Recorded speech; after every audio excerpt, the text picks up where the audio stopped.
We will be talking on activating your resurrection power. Beneath every child of God, inside of every child of God lies the power to bring life, the power to give life, the power to make life.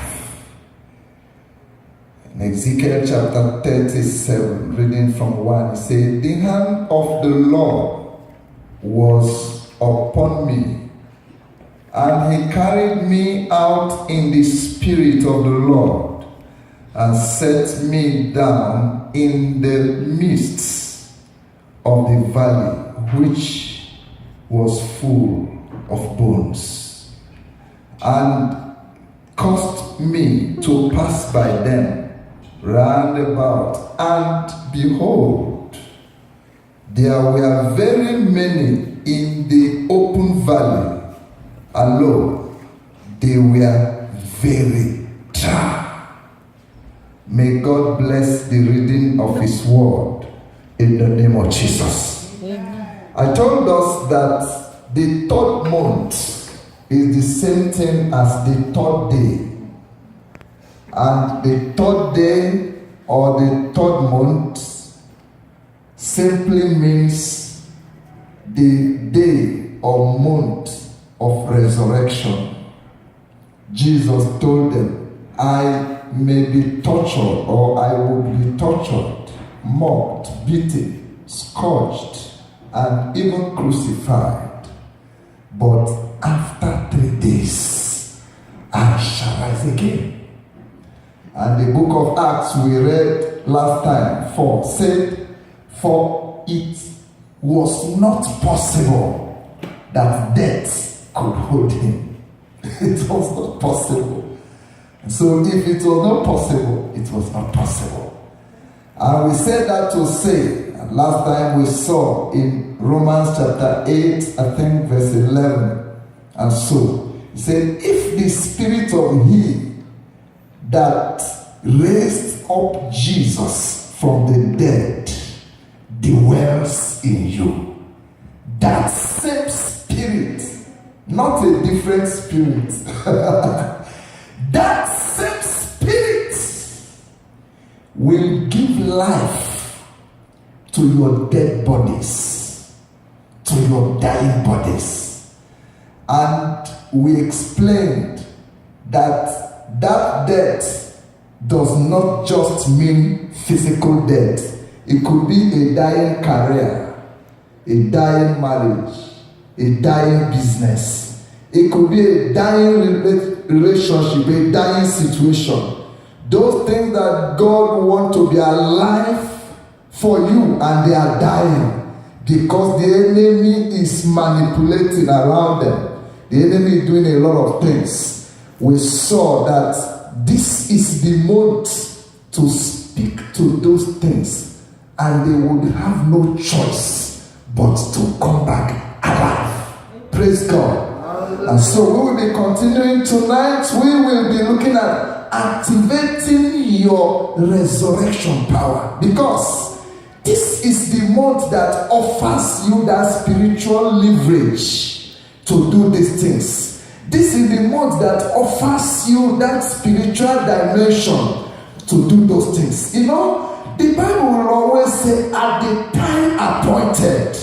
There is always an appointment of time when you are walking with God. There is always a kairos time, a time of fullness. Ecclesiastes says there's a time to mourn, there's a time to be glad, to rejoice. There is a time to die. There is a time to make alive, to bring alive. And so, if you kill into that time, if you kill into the reality of that time, you will receive that which God has packaged, has ordained. But those who lack understanding of that reality, they may still be Christians, yet they will still suffer. They may still be Christians, yet they will still be dragging The situation will still be dragging because it is all about knowledge. It is all about revelation. That's why God is God. The Bible said the secret things belong to God, but the revealed are for his children. You are not higher than the revelation you have. You are not superior to the knowledge or information available to you. So if you could get that revelation of what God is doing in the now, I tell you, you will excel in the now. But those who lack that revelation struggles. That is why in the midst of all, God may pronounce something, but everybody will not receive it. Why? Because whatever God is releasing is attached to certain realities of life. Yeah. Whatever God releases. That is why you may come into the church. It may not be everybody 100% that is receiving the same level of blessing or grace. The reason is not because God cannot do it. The reason is because the level of the openness of your vessel, your thirst and hunger, your desire to connect to and to receive will determine what to receive and what to get. Praise God. So here, the scripture says that the hand of the Lord was upon me. By the way, the man who was saying this was in captivity in Babylon. The man who is saying this.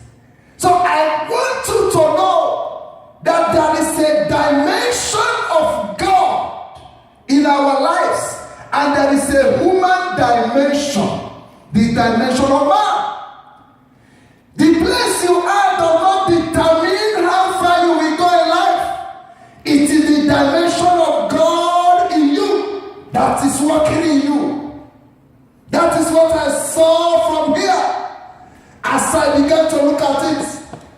Can you imagine somebody who is in bondage, who is in captivity, open his eyes, heart, and walk with God? And he said, the hand of God was upon me, and God took him. Activating your resurrection power, number one. Walking in the Spirit.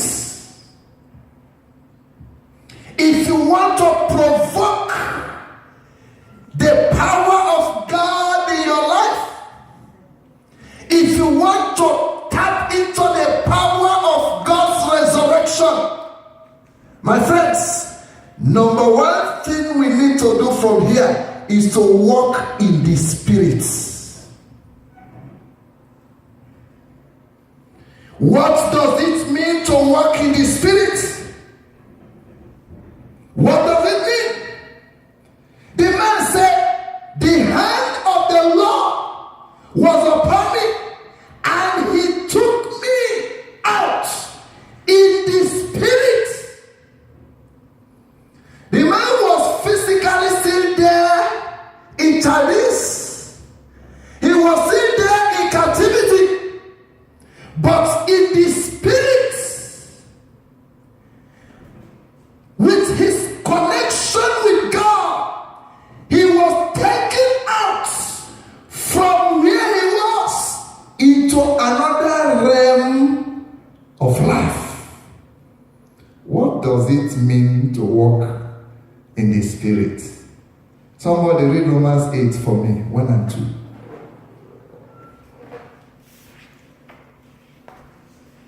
Romans chapter 8,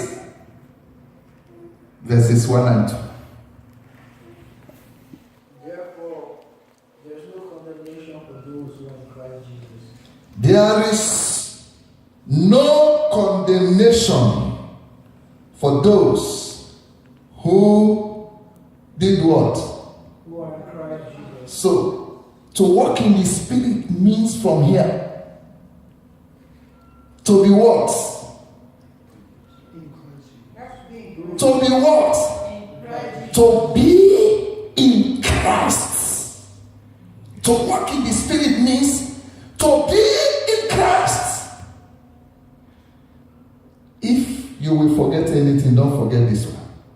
To walk in the Spirit is not to speak in tongues, please.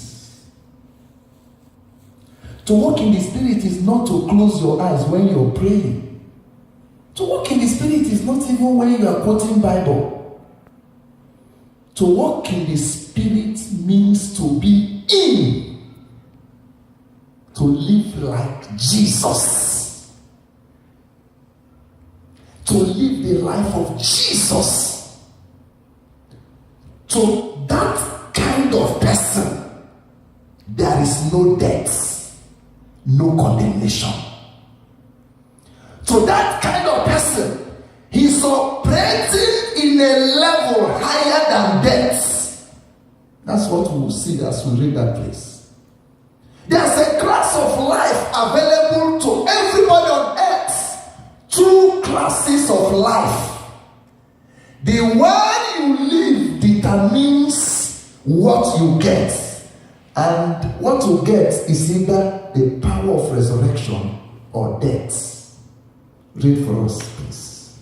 Because through Christ Jesus, the law of the Spirit. Because through that life, by walking in the Spirit, there is a class of life that is introduced to that person, to those people. What is that life? The Spirit who gives life. They pass from. You read, go back again. Because through Jesus Christ. Through Jesus Christ. The law of the Spirit who gives you life. There is a law that is introduced into your life. What is that law? Read. The law of the Spirit who gives life has set you free from the That law gives you life. That law gives you resurrection power.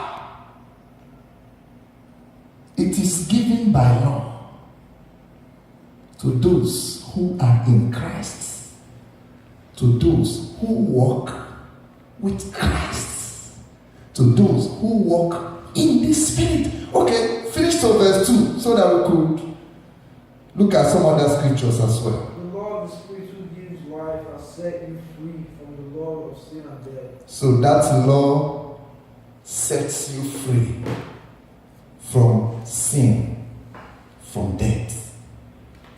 By the introduction of that life, by the introduction of that law, wherever you see death and speak, that death hears your voice and obey your voice.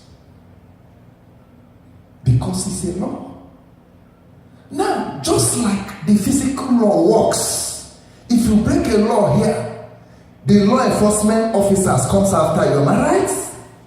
They arrest the person, take him to court, charge the person, and dispense judgment, give the person the accurate judgment to his offense. The same way it works in the realm of the Spirit. When you speak it, the spiritual law enforcement agents causes that to happen. The amazing part of it is because you don't see this one with your eye. You don't even know that they are operating. You don't know that they are existing. But in the same way, God wants you to do the physical things you see to have a good understanding of the realm of the Spirit. Once you speak to that deadness, the spiritual law enforcement officers, angels, are released and activated to enforce life in that situation. is a law. Go ahead, sir. Verse 3. You have reached verse 2. So we could see from here that it is very clear. There is a law that begins to work in your life the moment you begin to walk in the Spirit. There's a law God introduces into your life, and that is the law of life. That is the life-giving Spirit. So to walk in the Spirit means to be in Christ. Another person read Colossians chapter 3 verse 1 and 2 for us.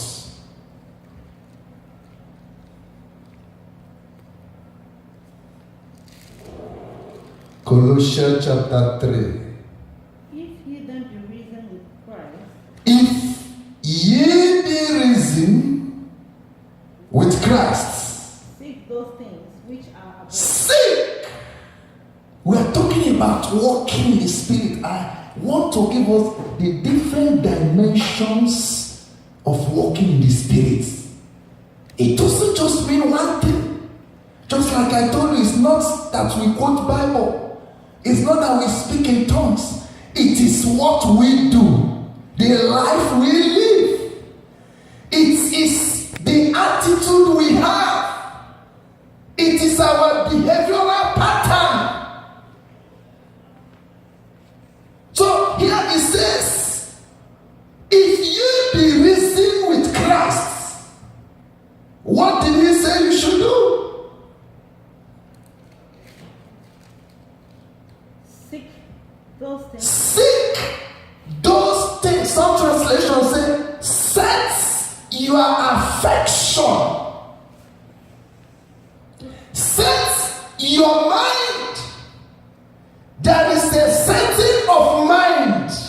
There's a resetting of mind that we must do to activate the spirit of resurrection.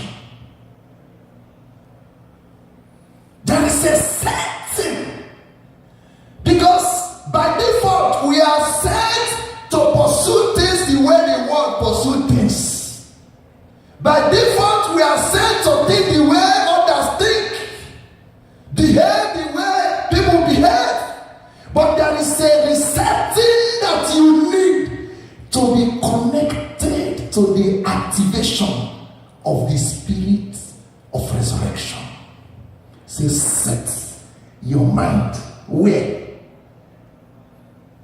On those things which On the things are above, that God, on the things that heaven is thinking, on the things that heaven is mindful of. Set your own mind. In other words, God is talking about an alignment with heavenly pattern, heavenly will, heavenly desire, heavenly method in all things. Set your mind. That is how to walk in the Spirit. In other words, to walk in the Spirit means to please God in whatever we do. Make sure. Don't just please men. It's good to please men, but make sure that what you're doing is pleasing to God. Because men will desert you when you need them. It's only God that has got your back. Make sure, even when people don't understand it, make sure that it is pleasing to God. That is how you walk in the Spirit. It's not to walk on the air. People will think that to walk in the Spirit means, when you talk about Spirit, we think of something, a ghost flying somewhere, coming from the air. No, it doesn't mean to walk on the air. It means to walk in agreement with the will, the purpose, the plan of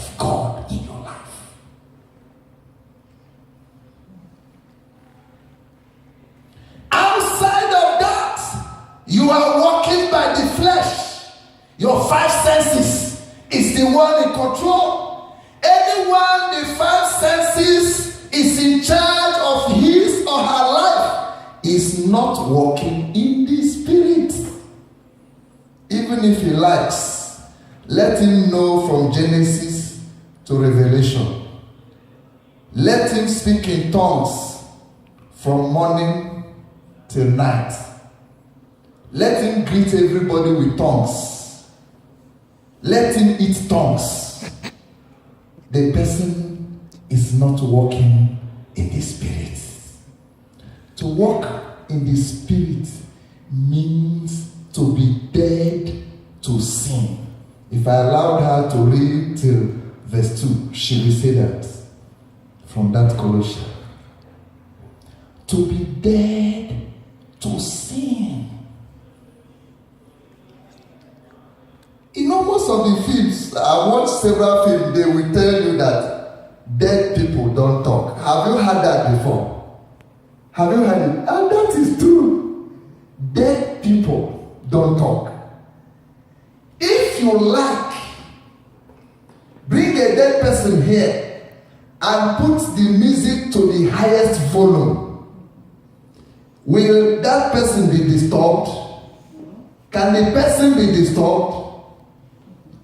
I want you to understand it, because if the Bible says we need to be dead to sin, that is a very serious and strong statement.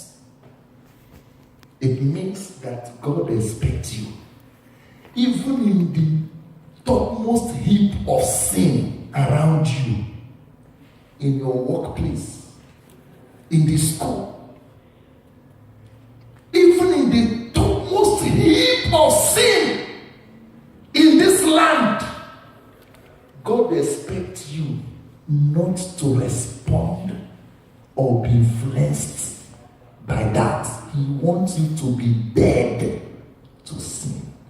A dead man does not shake, doesn't talk. A dead man is not aroused by noise or anything. God don't want us to be manipulated, intrigued by sin. So when you say, I'm being tempted so much because of the way people live around me, Pastor, I am having so much temptation. You need to be dead. That's the simple truth. It may be difficult to do, but that is what God wants you to do. That is how to walk in the Spirit.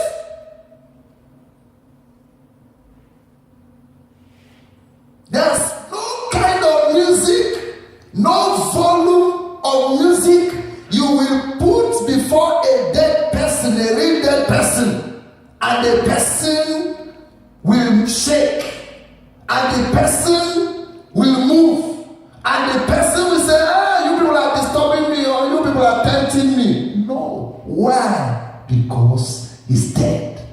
That is what God expects us before sin.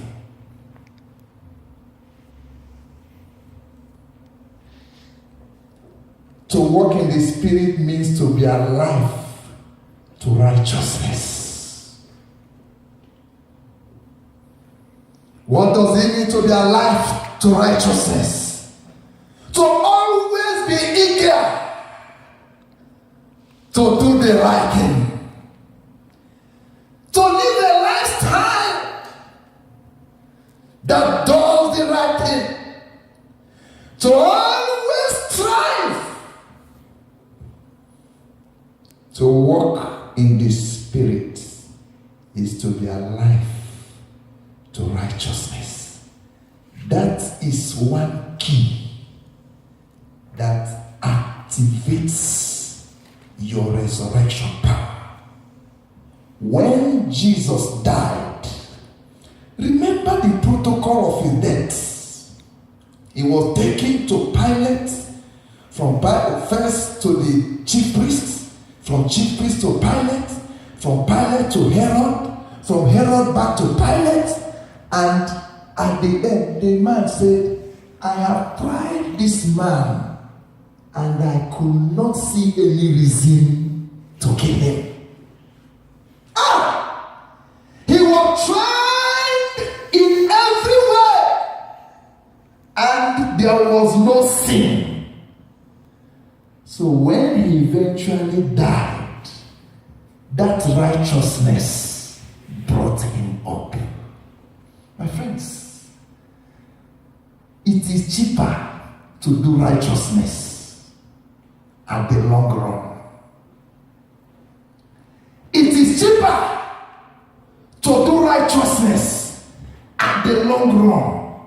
Even if everybody is doing the right thing and they are seemingly succeeding, it's a matter of time. Do the right thing. When jungle matures, God will stand you out. That is walking in the spirit. Point 2. Let's go back to verse 4 and 5 for scripture. Ezekiel 37. Again he said unto me, prophesy upon these bones, and say unto them, O you dry bones, hear the word of the Lord. Thus saith the Lord God unto thee bones, behold, I will cause breath to enter into you, and you shall live. Let me also read verse 6. And I will lay sinews upon you, and I will bring upon flesh. I'll bring up flesh on you, and cover you with skin, and put breath in you, and ye shall live, and ye shall know that I am the Lord. What is the point? Very key from where we read. In activating your resurrection power, you must speak prophetically and not situationally.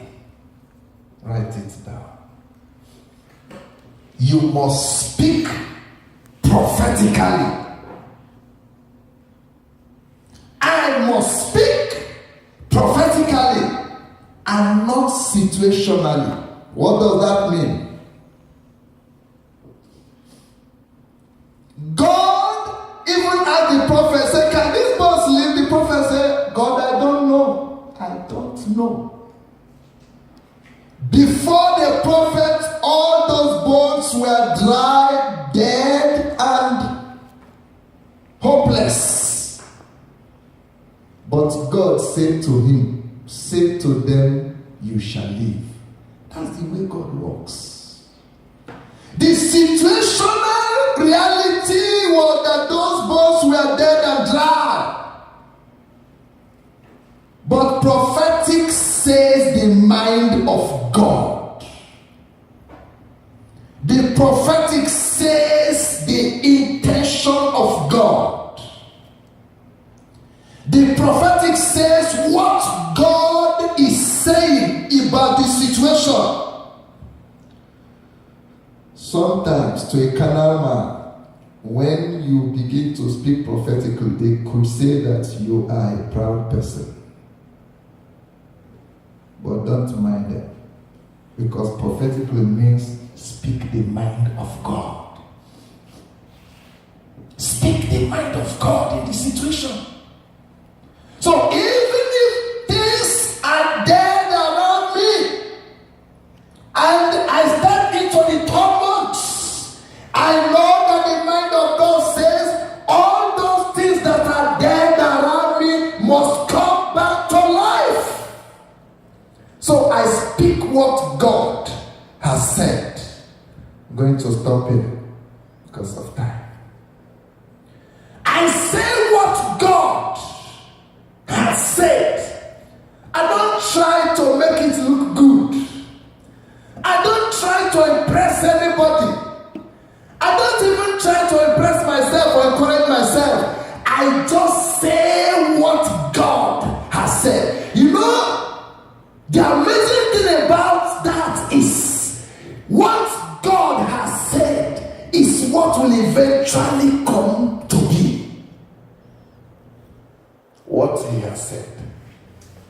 Not the situation on ground. No. What he has said. So, having said that, to say, when you speak prophetically, watch and see what God will do. I didn't have time to read that. If you read down to 11, 12, 13, 14, you will see that once the man prophesied what God said, irrespective of the physical reality of those situations, the man just said what God said he should say. God sent forth. That wind was the emblem of the resurrection power in those days.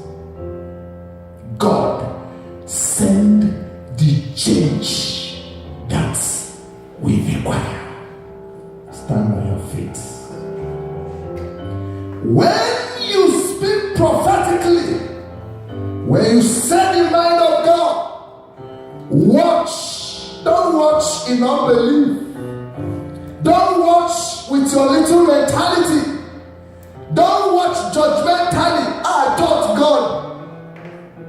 Watch in expectation.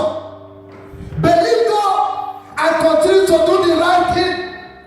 Believe what you have said through God and continue to believe.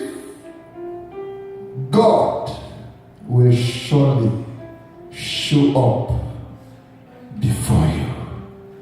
In Jesus' name. Lift your voice and say,